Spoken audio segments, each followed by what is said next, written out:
Hey plastic model builders, welcome back. We are finished. This is the Junkers Stuka right here. Finally finished it. Although it is a Revell model, I can like say is wow, it's really well constructed. Seam lines not too bad. There is one going right down the middle, of course. Easy to hide. We'll flip this over right here. Hey, the wheels move, so that's kind of cool. Got a seam going right down the middle here. Not too bad. Got our little propeller. One of the cons of the plane, the cannons, the holes for the cannons, they are not drilled out. So I took a pin vise and slowly drilled them out. I started with a small bit, then slowly worked my way up to a bigger one, just, you know, slowly rotating it, just like that. It's model making madness.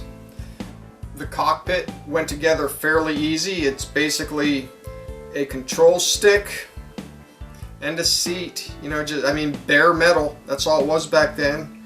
I can't remember if they gave you a decal or not for the controls. I just painted them because it was easier to do for me. There are no markings for the tail. I wonder why. You could probably make them yourself, order them third party online. We turn this over real fast. These little guys, the antennas, hard to get on. These ones right here, put those on dead last. Don't even put them on the plane. Save a small little spot for them. Touch them up for later, because you're going to touch this plane, they're going to get broke. I promise you. Big pain in the butt. I know the colors on there, they're a little off. You're supposed to have a green and a dark green. Mine's a little bit too dark, but you know, I think the plane turned out really nice. I did the first time ever dipped the canopies in some Pledge. You know, that's a brand here in the United States. I know the guys in the UK don't have it. Australia does not have it, but I'm very impressed. Makes the glass look great, nice and clear. I could say for this plane, not a lot of issues at all. Went together very well. I did this plane in about a week, just slapped it together. Did some weathering on the exhausts. I didn't punch any holes in them because that's a little bit hard to do. It's really small. You could probably buy aftermarket stuff if you wanted to. All the decals, if they had any clear edges around them, I trimmed them all out.